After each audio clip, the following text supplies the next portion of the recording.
up everyone, I'm back again. So I've just been told about the Nexus 6 which has been announced, and just wanted to have a look to see what Google's offering now for its 2014 flagship.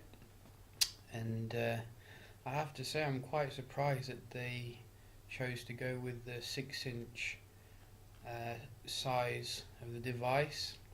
I know that they're trying to keep within the semantics of having like Nexus 5 being 5 inches, Nexus 6 being 6 inches, but I think that will probably prove to be quite controversial. I think most people are still thinking that they would bring out something about 5.5, 5.6, something bigger but not quite as big as this. But personally, as long as it's the form factor is not too unwieldy, and it's being made by Motorola, so hopefully it won't be. I think that 6 inches should be within the realms of acceptability, as long as it's, as I said, making most use out of the space, and kind of like the Moto X kind of thing, how it's very ergonomic.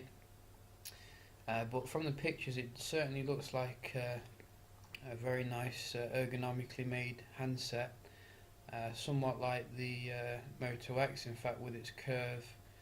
I'm not really sure about the Nexus kind of logo there. That makes it look a bit weird, it going kind of horizontally, or shall I say vertically. But if they'd have just kept it with the M there, I think it would have been nicer. So what do you get? You get Snapdragon 805 quad core clocked at 2.7 gigahertz with Adreno 420. So cutting edge there. I think that's a 64 gig CPU. So no issues when it comes to performance when you consider that it'll be running stock Android L. You get dual front facing speakers as well, which is very nice. They're taking that, like they've improved the speakers, it looks like, from the Nexus 5, which obviously weren't very good. So hopefully the speakers on this will be a lot better, like the HTC One kind of thing. Camera looks like it's improved as well, gone up from 8 to 13 megapixel with the f2.0 lens, and that's going to lead to better low light capability. And obviously you get that HDR plus, which you're pretty familiar with, as well as the OIS.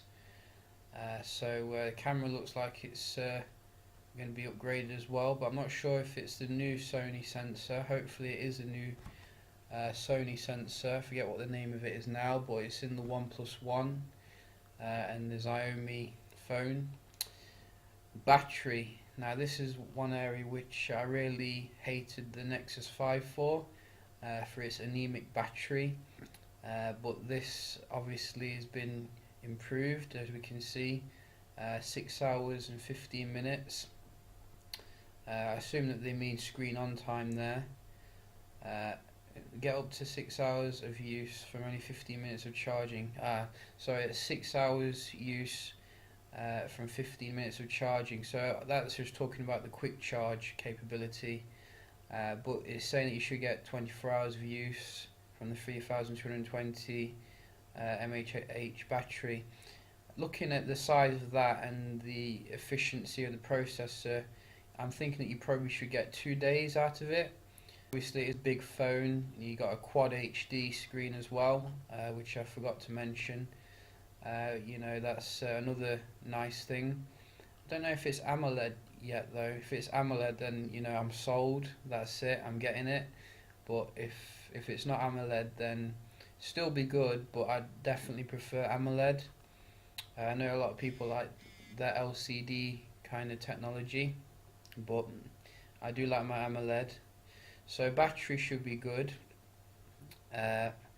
looking at Android Lollipop as well, which is a new version of Android, which promises to bring you better battery life through Project Volta. So that should actually bring you better battery life on your Nexus 5 as well. So you know, keep a hold of that if you've got one, and see if it does improve the battery life if you're not keen on the 6-inch size of this. So yeah, I think I'm really looking forward to getting to grips with this latest version of Android, and it looks like it certainly has some interesting features, which what's this? Better multitasking, taking advantage of the 64 gig processor, and helpful notifications. I wonder if it has active notifications like Moto X. Not sure really. Does look nicely designed though. We're using Google's Material Design, which they've recently started to implement. So you get 32 gigs or 64 gigs, which should be should be enough for most people. But some people will probably want a micro SD. Again, no micro SD on this one. No mention on the RAM, but I'm guessing it's 2 gigs or something.